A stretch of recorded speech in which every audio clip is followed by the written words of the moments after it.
আজকে আমি একটি গল্প বলবো। তার নাম হলো ময়ূর এবং সাথী সারস।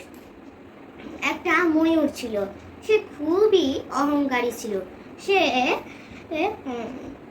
খুব অহংকারীর সাথে সাথে সুন্দর ওর যে সে ছিল তা নিয়ে তার খুব অহংকারও ছিল। আবার সে শুধু শুধু অহংকার করতো না, কেউ আসলে সে তার শুধু নিজের পরিচয় দেওয়াতেই ব্যস্ত ছিল। তো ওই ময়ূরটা একটা হ্রদের পাশে প্রতিদিনই আসতো।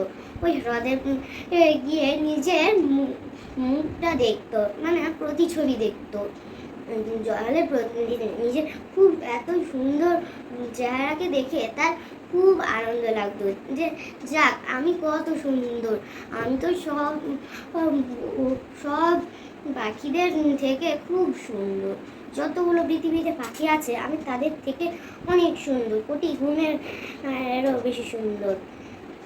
সে এটাই বলছিল মনে মনে।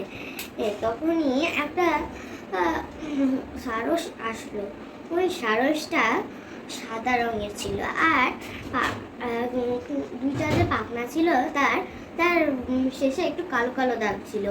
তা দেখে ময়ূর বিড়বিড় করে বলল যে এই সারসটা আগে তো আমি কোনোদিনও দেখিনি, এই সারসটা হয়তো এখানে থাকতে এসেছে, আমাকে ওকে এখানে স্বাগতম করা উচিত। তখনই গিয়ে সে বললো যে হ্যাঁ, ওয়েলকাম মাই ফ্রেন্ড, এটা ইংরেজিতে বললো সে। তখন সারসটা বুঝতে পারলো যে সে আমাকে ওয়েলকাম জানাচ্ছে, মানে স্বাগতম জানাচ্ছে। সে ইংরেজিতে বলল যে আমি তোমাকে অনেক দিন পর দেখলাম, আমি আগেতেও ময়ূর দেখছি কিন্তু একবার, আজকে আমি দ্বিতীয়বার একটা ময়ূর দেখলাম। তখন ময়ূর তাকে অপমান করে বলল যে দেখো, তোমার এরকম বর্ণহীন দুটো পাখা আমার সহ্য হচ্ছে না, তোমার এমন পাখা কেন? তখন এই কথাটা শুনে একটু সারসটা রেগে গেল, তাও সে প্রকাশ করলো না।